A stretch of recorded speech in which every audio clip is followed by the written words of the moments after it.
When I was a kid, there was no safe place, ever. The first time I attempted to take my life, I was 6 years old. When I was 10 years old, I went to school. I had just got beaten up and raped by my stepfather. At school, they told me to change into my gym clothes and I didn't listen.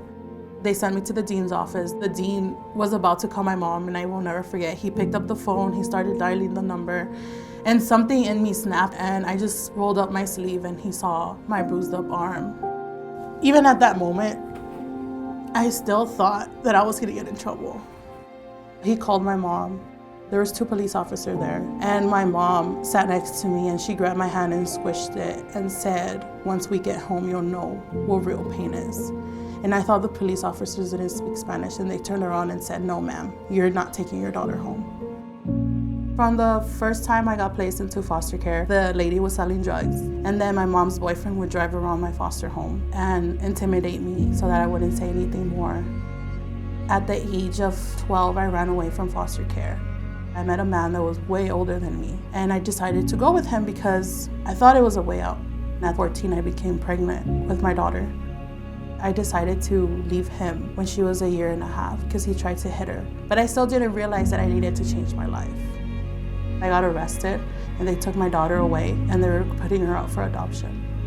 The social worker that we had said that you're never gonna get your kid back. But they took me to court and they let me out on probation, and I was able to fight for my daughter. When I was in high school, that's when I discovered I actually was really good at school. My first year of college, I had a 4-month-old and I had a 5-year-old. I didn't have a job. I didn't have any money. I was sleeping in my car with my kids.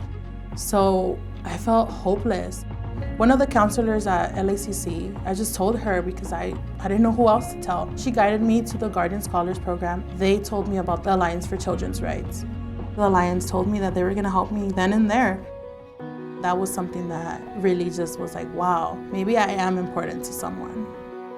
In that very afternoon, when I came to the Alliance, they helped me get housing so that I wouldn't be sleeping in the car or in the park with my kids. And they gave me some clothes and they gave my daughter a toy, and they were so kind. That's where my kids, I think, fell in love with everybody at the Alliance. They've never stopped helping me ever since, from childcare to housing to medical to legal services for my daughter's birth certificate. They include me in different programs like the Alliance for Moms and Raising Baby. Raising Baby taught me a lot of things on how to raise healthy kids. Not just healthy kids physically, but emotionally. They also taught me that reading to kids at a young age is very important. When I was a kid, nobody ever read to me. I basically had to learn how to read when I was in high school. So I began to read to my kids every day. The relationship with my daughter is something that I didn't think I would have. She tells me that I'm a really good mom. I see the girl that I could have been if I wouldn't have been abused. I feel safe because I know the Alliance is there.